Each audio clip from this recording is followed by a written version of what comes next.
Assalamualaikum warahmatullahi wabarakatuh. Bismillahirrahmanirrahim. Alhamdulillahirabbil alamin. Wassalatu wassalamu ala Rasulillah an-nabiyil amin. Nabiyina wa habibina wa syafi'ina Muhammadin ibn Abdullah wa ala alihi wa ashabihi wa man walahu. Tajuk kita pada hari ini makna su'ul khatimah. Di antara perkara yang sangat dikhawatiri oleh hamba-hamba Allah yang saleh adalah kematian yang buruk. Jika anda menyatakan bahawa kebanyakan orang yang arif takut akan su'ul khatimah, lalu apa makna su'ul khatimah?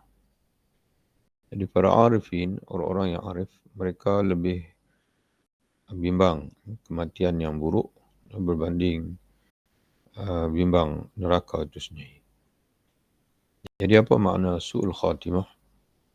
Maka ketahui bahawa su'ul khatimah memiliki dua tingkatan. Yang satu lebih besar dari yang lain. Yang pertama dipanggil mati dalam kekufuran. Itu yang paling dibimbangi.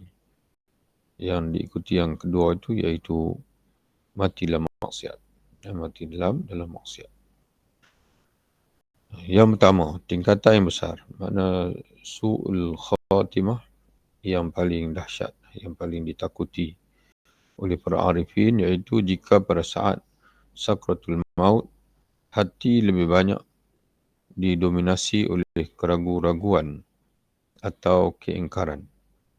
Lalu nyawa dicabut dalam keadaan diliputi oleh keraguan dan keingkaran. Mana masih ragu kepada Allah. Masih sangsi kepada Allah Subhanahu Wa Taala. Sehingga keingkaran yang mendominasi pada saat kematian itu akan menjadi penghalang di antara dirinya dan Allah untuk selama-lamanya dan mengakibatkan siksa yang abadi. Mana menyebabkan dia mati dalam kekufuran, dan orang yang mati dalam kekufuran ataupun syirik, dia tidak akan dapat masuk dalam syurga nanti. Dia akan kekal dalam neraka. Itu yang pertama. Tingkatan yang di bawahnya. Yang kedua, tingkat su'ul khatimah yang lebih bawah, iaitu jika pada saat kematian, ketika saat sakratul maut, hati didominasi oleh salah satu perkara dunia dan syahwatnya. Maknanya dia tidak ragu, tapi dia dibelenggu, hatinya dibelenggu oleh dunia, oleh syahwat. Lalu hal itu membayang di hatinya. Mana ketika hampir mati pun masih hadir syahwat, keinginan pada dunia, nafsu dan meliputinya, sehingga tidak ada lagi tempat di hatinya bagi hal yang lain. Lalu nyawanya dicabut. Ketika nyawa dicabut, bertepatan dengan keadaan demikian. Nyawa dicabut ketika hatinya sedang dikuasai oleh nafsu dan juga dunia. Sehingga ia mati dalam keadaan tenggelam dalam dunia. Itu dia panggil dua peringkat ataupun dua tahap.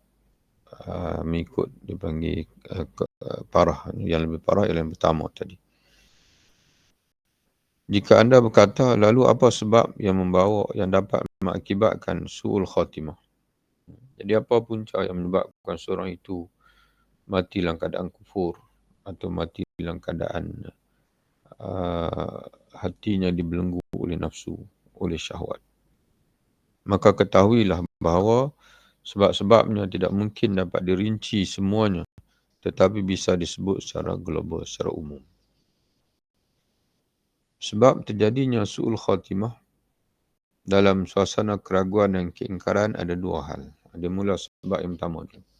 Kenapa seseorang itu mati dalam keadaan ragu kepada Allah, sangsi kepada Allah Ta'ala, mana mati dalam keadaan hati yang tidak yakin, tidak ada iman. Pertama, kerana menganggap kesempurnaan warak dan zuhud. Kerana dia menganggap dirinya telah warak dan telah zuhud dengan sempurna, di samping kesempurnaan amal saleh. Seperti ahli bid'ah yang zuhud. Mana orang yang menganut akidah yang sesat, Dia beramal soleh, zuhud, baik. Tapi akidahnya sesat. Dia mati dengan akidah yang sesat tersebut dalam keadaan dia jahil. Dia tidak tahu bahawasanya dia akidahnya rosak. Akibatnya sungguh sangat berbahaya. Sekalipun amal-amalnya secara lahiriah terlihat soleh. Jadi sebab itu kita semasa peringkat dunia ni mesti ada keraguan sikit. Keraguan bukan kepada Allah Rasul, kepada diri kita itu. Tentang kita ini, kita saja yang rasa benar. Itu rupanya salah. Maka itu mendorong kita untuk mencari ilmu. Belajar daripada banyak guru-guru yang muktabar. Membaca buku-buku dan kitab-kitab yang muktabar.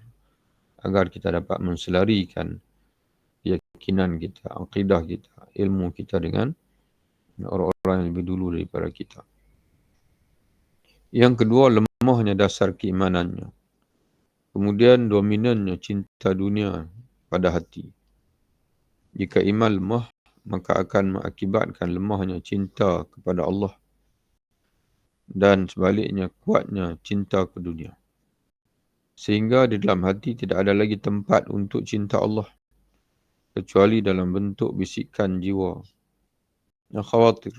Makna lintasan-lintasan itu saja. Makna melintas dalam hatinya cinta kepada Allah, tapi cinta kepada Allah itu tidak menetap dalam hati dan tidak memiliki pengaruh. Mana cinta itu hanya lintas, dia tidak memberi pengaruh untuk melawan nafsu dan menjauhi jalan syaitan. Jadi dalam hatinya tetap bersarang nafsu dan juga syaitan.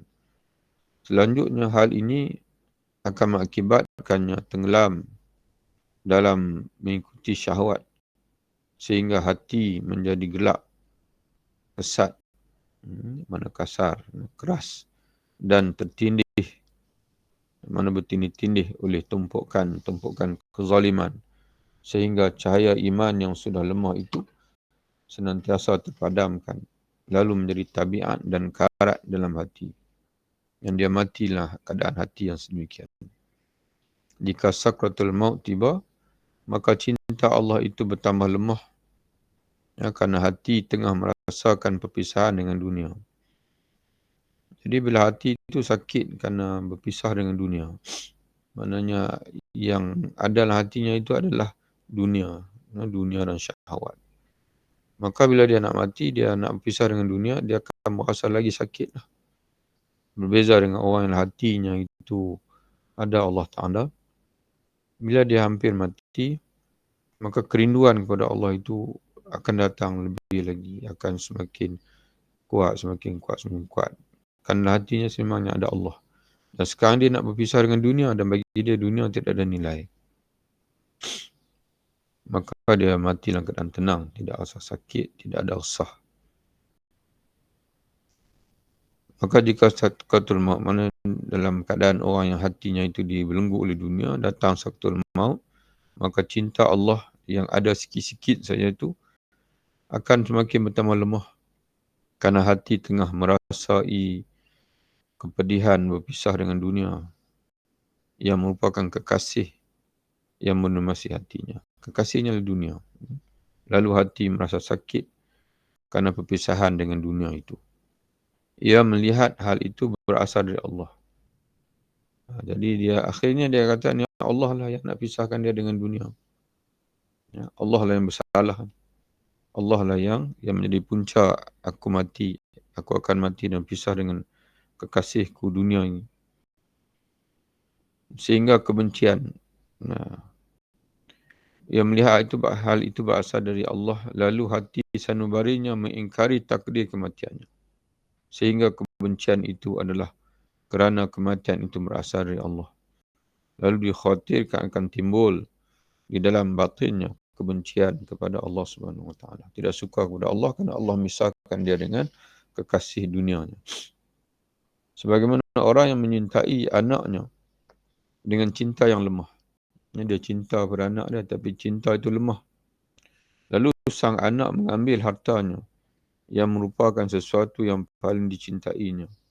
berbanding anaknya, maka cinta yang lemah tersebut berbalik menjadi kebencian.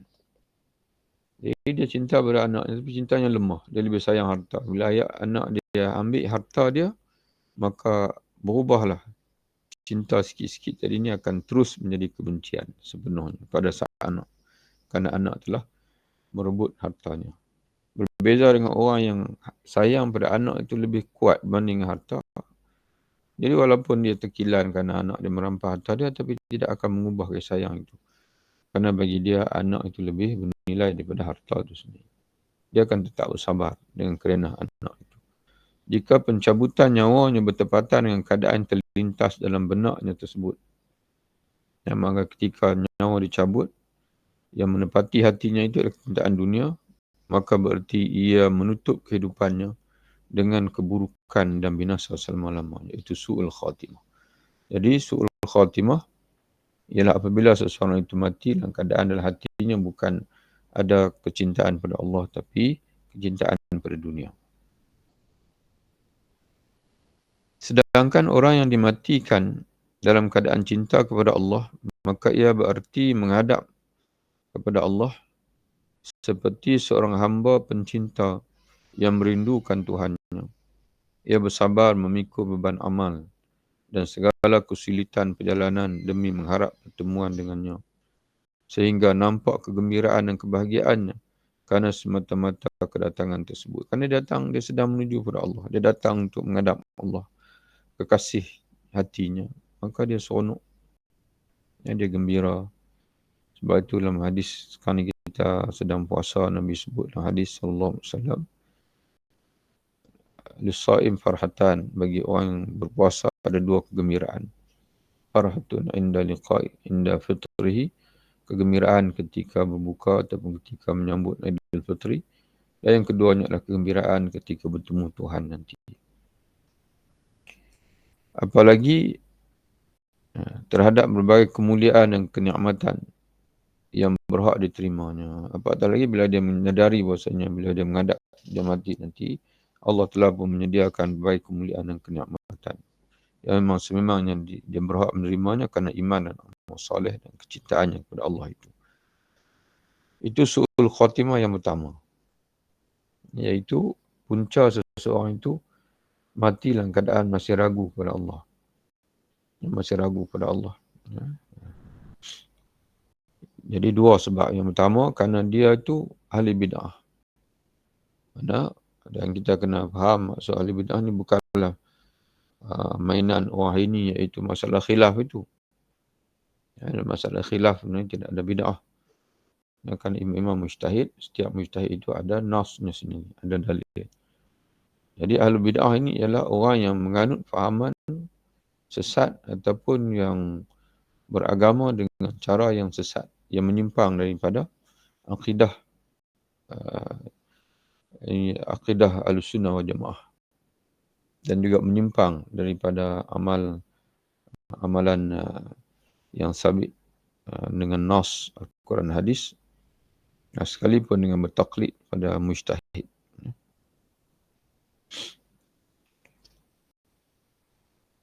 Jadi orang yang berakidah dengan akidah Ahlussunnah wal Jamaah yang sahihah dan beramal mengikut Al-Quran juga sunnah, sekalipun dengan bertaklid pada mujtahid, maka insya-Allah dia akan mati dengan husnul khatimah.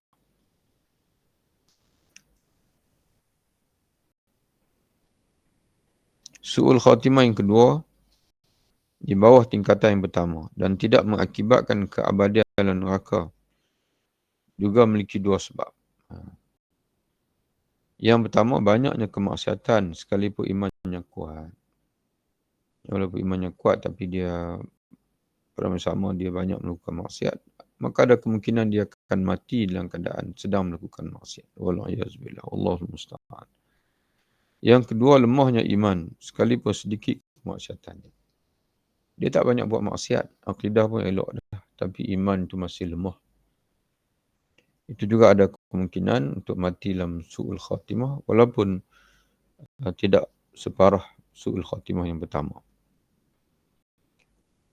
Jadi kita ada dua penyakit.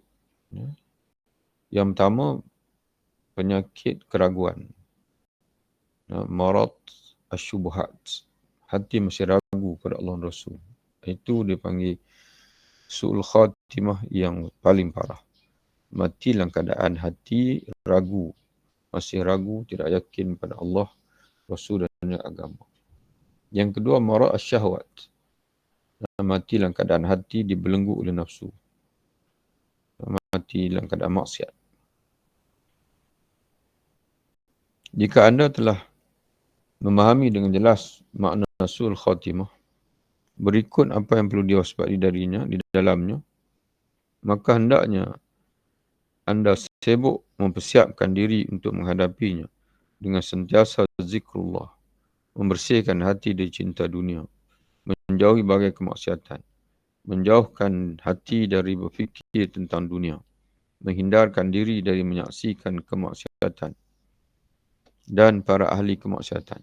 Kerana hal itu juga akan mempengaruhi hati anda dan malingkan fikiran anda kepadanya. Jadi zikrullah ini yang menyelamatkan kita daripada su'ul khatimah, itu sentiasa belajar, sentiasa mengingati Allah, menjauhkan pelaku maksiat, jangan melihat maksiat dan sebagainya. Janganlah sampai anda menunda-nunda seraya menyatakan, jangan bertangguh, ambil langkah yang segera. Jangan sampai anda menunda seraya menyatakan, aku akan persiapkan diri untuk menghadapinya jika akhir kehidupan, yakni khatimah telah datang. Maknanya dia menunda amal soleh, tak apalah nanti tunggu tua sikit, tunggulah dekat-dekat nak mati nanti. Biasa-biasanya orang 20 tak mati lagi, 40 tak mati lagi, 60 nanti barulah kita beramal. Jadi kata pengarang kitab kita ini, jangan menunda-nunda begitu. Kerana kata dia, setiap detik dari nafas anda adalah akhir kehidupan anda. Sebab sangat mungkin roh anda akan melayang bersamanya. Jadi apa yang kita miliki ialah ketika ini. Detik ketika ini. Detik yang baru selepas ini belum tentu menjadi milik kita. Maka awasilah hati anda dalam setiap detak nafas, dalam setiap degupan jantung, nafas. Awasi hati kita. Janganlah sampai anda mengabaikannya sekalipun hanya sesaat, kerana siapa tahu saat yang anda abaikan itu adalah akhir kehidupan kita, kehidupan anda. Kita sedang mengabaikan saat ini. Kita tak tahu inilah saat yang kita ada, selepas ini sudah tidak ada lagi saat itu. Ini hendaknya anda lakukan selagi anda dalam keadaan jaga. Mana kita jaga sekarang ni, tak tidur. Maka itu yang kita lakukan. Iaitu memastikan setiap hela nafas kita dalam ketaatan kepada Allah.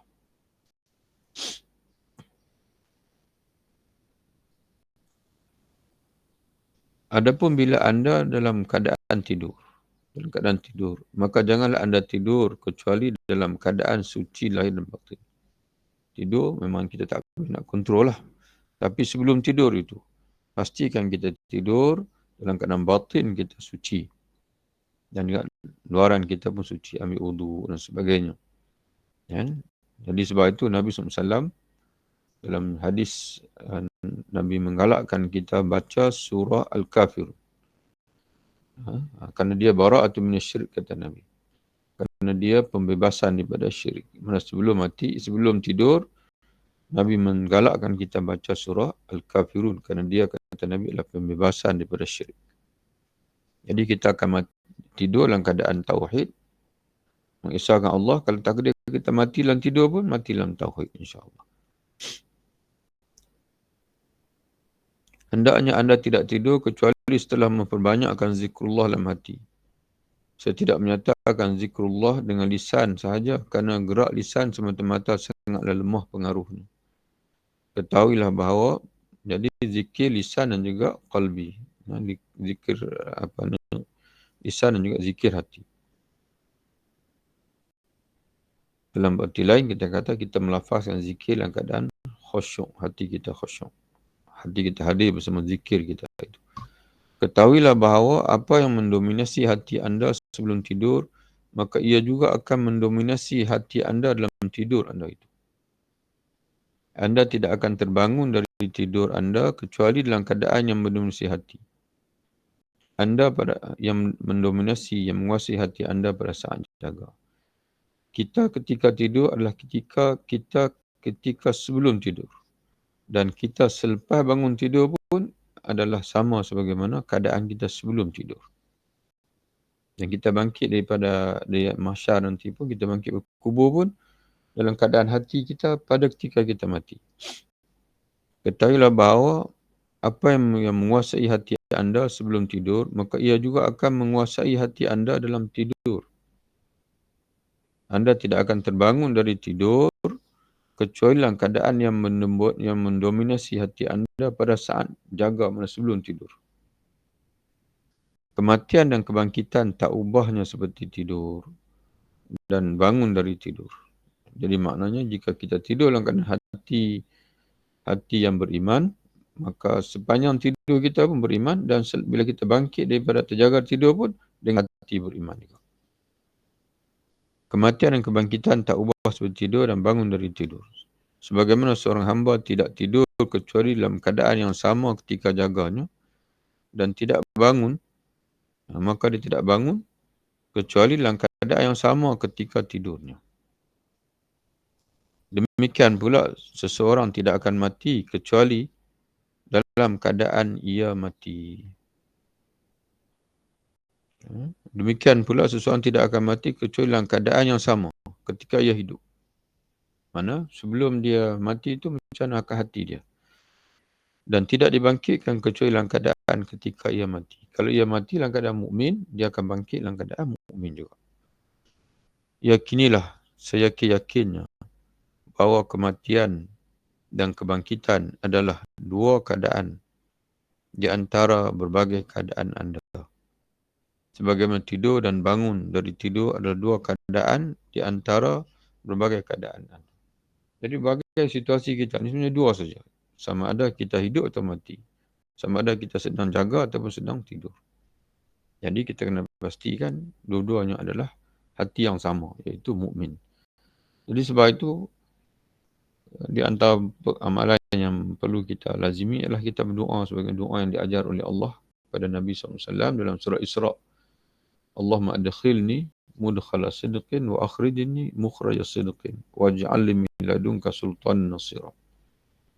Ya Allah, masukkanlah aku melalui pintu masuk yang benar, iaitu pintu masuk la ilaha illallah. Mana masukkanlah aku dalam kubur. Ketika berpisah daripada dunia, masukkanlah aku, mana matilah aku dengan mati yang benar, iaitu la ilaha illallah, dan keluarkanlah aku melalui pintu keluar yang benar.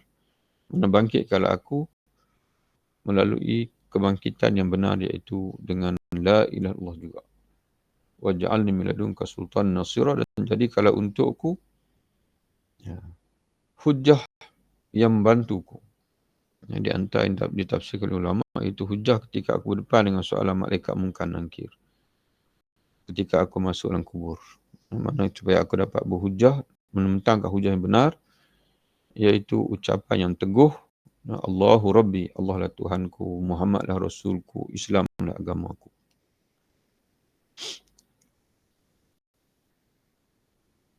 Yakinlah saya yakinnya bahawa kematian dan kebangkitan adalah dua keadaan di antara berbagai keadaan anda. Sebagaimana tidur dan bangun dari tidur adalah dua keadaan di antara berbagai keadaan anda. Jadi bermacam-macam situasi kita disimpulkan dua saja, iaitu keadaan hidup, keadaan mati. Keadaan jaga, keadaan tidur. Dan kedua-dua keadaan itu kita mesti pastikan hati kita mukmin.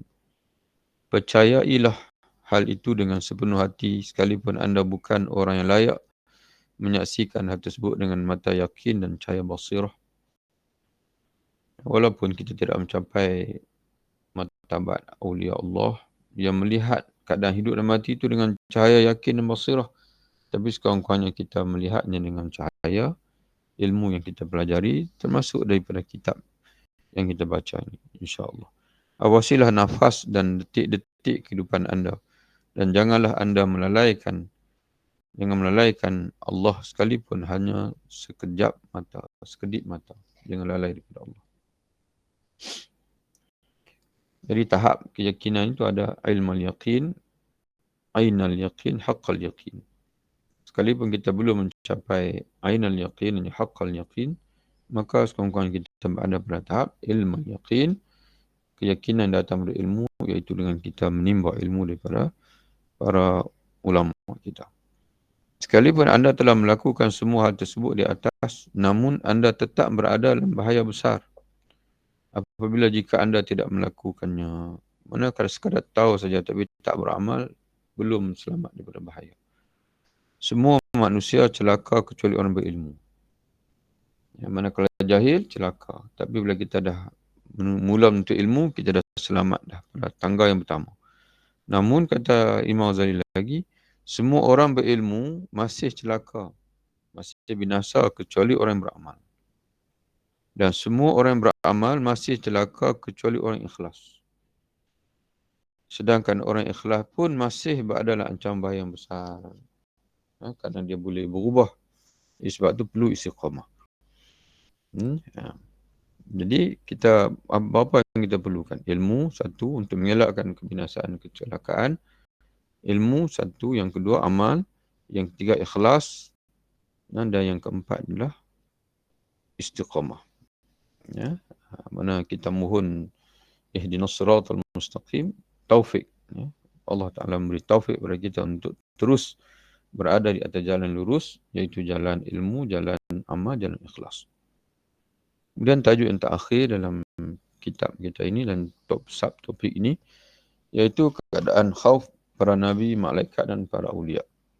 Aisyah radhiyallahu anha meriwayatkan, mana kita ingin belajar daripada mereka. Aisyah radhiyallahu anha meriwayatkan bahawa apabila terjadi perubahan cuaca dan angin kencang, maka wajah Rasulullah SAW pun berubah dan mundar-mandir keluar masuk kamar. Semua itu beliau lakukan kerana takut akan siksaan Allah. Kerana umat-umat terdahulu dihantar, mereka dibinasakan Allah melalui azab yang dihantar melalui ribut oleh cuaca yang buruk, iaitu Nabi bimbang. Rasulullah pernah melihat Jibril AS di lembah sungai. Lalu pingsan baginda, gemetar baginda. Diriwayatkan bahawa apabila Rasulullah melakukan salat, terdengar suara gelegak dari dadanya seperti gelegak air panas di panci dalam periuk. Ya, para sahabat, para isteri menceritakan Rasulullah bila sembahyang malam, dia menangis, terkedengaran seperti bunyi gelegak air yang sedang mendidih. Dari Anas radhiyallahu anhu bahawa Nabi SAW pernah bertanya kepada Jibril, tangisan Rasulullah itulah tangisan khauf, takut kepada Allah Subhanahu Wa Taala. Dan sebagai ulama menyatakan yang Nabi takut itu ialah nasib umat dia. Jadi Anas radhiyallahu anhu bahawa Nabi pernah bertanya kepada Jibril, mengapa aku tidak melihat Mikail senyum? Jibril menjawab, Mikail tidak pernah senyum semenjak neraka diciptakan. Yang mana dia sendiri pun takut. Walaupun dia malaikat, tapi dia sendiri pun takut. Allah Subhanahu Wa Taala mentakdirkan dia mati sebagai su'ul khatimah, lalu berada dalam neraka. Jabir radhiyallahu anhu berkata, apabila Rasulullah berkhutbah sallallahu alaihi wasallam lalu menyebutkan hari kiamat, baginda meninggikan suara dengan wajah merah seperti pemberi peringatan pasukan. Ya, maknanya beri peringatan pada pasukan musuh, jaga-jaga kamu dengan musuh, berhati-hati dengan musuh. Mana bersemangatnya Nabi memberi amaran tentang neraka. Dan baginda berkata, esok pagi dan sore, subbihtum, sabbahtukum wa amsaytukum. Maknanya mungkin boleh tambah sikit tambahan.